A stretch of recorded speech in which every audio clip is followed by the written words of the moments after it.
In the South, Friday nights are run by high school football. The stories have been told for decades, and in the early 70s, when the desegregation of T.C. Williams High took place, it didn't come with welcome response. Most of the problem came from the parents. Parents didn't like the whole plan, really. But the thing about football is that it is something for people to rally around, which is exactly what the Titans did, armed with a new quarterback in Ronnie Sunshine Bass. Didn't gel right away, but it didn't take long. I mean, they realized that everyone was there for the same reason. Once the victories piled up, things got better. You know, winning solves a lot of problems, and it solved a lot of problems for the school and the city, really. Head coach Herman Boone called on Bass as his team went 13-0 on the way to a state championship.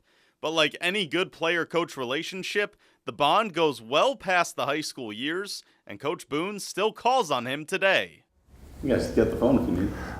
Just wondering if you can hear that beeping or not. I don't know. No, I think it's Coach Boone, as a matter of fact, Fredericksburg, Virginia. Yet Sunshine's story expands beyond high school successes. Next came a chance to play at the college level. Pretty easy decision. You know, the facilities were great. It was early March, and it was 82 degrees, and I just come back from Minnesota the week before where it was 19. Ron Bass trying to get something going on. So Bass spent the next 5 years spending his Saturdays on the field at Williams-Brice Stadium. It's pretty great. I mean, it's pretty exciting. I mean, it's as you might think, it's an experience that everyone should have. But it's pretty cool. Sunshine.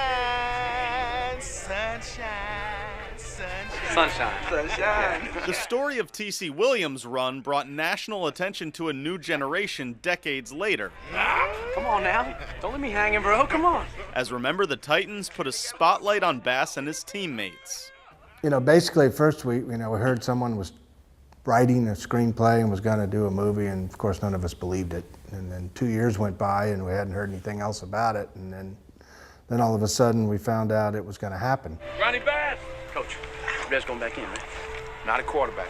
While the film captured an important movement in the history of the South, it was nice for Bass to revisit some of those memories. They did a pretty good job of portraying the action and remembering the games. I had all the teams we played, so that was pretty cool.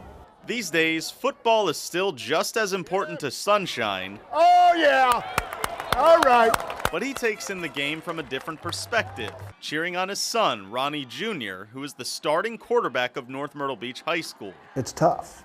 It's tough. You know, sometimes I'm nervous for him, but, I don't even think he realizes how much we enjoy it. Go! All right, good run, good start. You know, going to the game, getting there early. We get there an hour early and watch all the warm-ups and everything. And, we're both nervous because it's a contact sport. And he knows about his father's role in prep football history. I think I was about 8 years old where I could really comprehend what he was a part of. The segregation thing, I was starting to learn more about that and how much of an impact that had back in the day in his movie.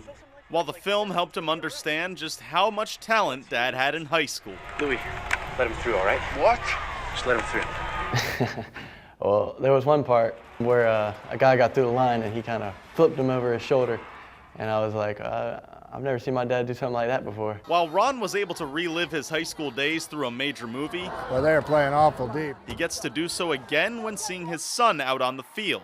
The running's very familiar, his running style, because, I was kind of slight as a high school student as well, and he's, still trying to put on some weight just like I was. Throwing-wise, I mean, I always tell him he's a lot farther along than I was when I was a sophomore or junior in high school, because we didn't throw a lot. I mean, I never went to a throwing school. We just kind of got by, barely. And Sunshine Jr. is proud to take after his dad by taking the field on Friday nights. I feel like it's meant to be, wearing the number 12. It's always meant a lot to me, wearing my dad's number when he was in high school. With that ultimate goal of winning a state title now the focus of his attention. He needs to get one. That's what I tell him.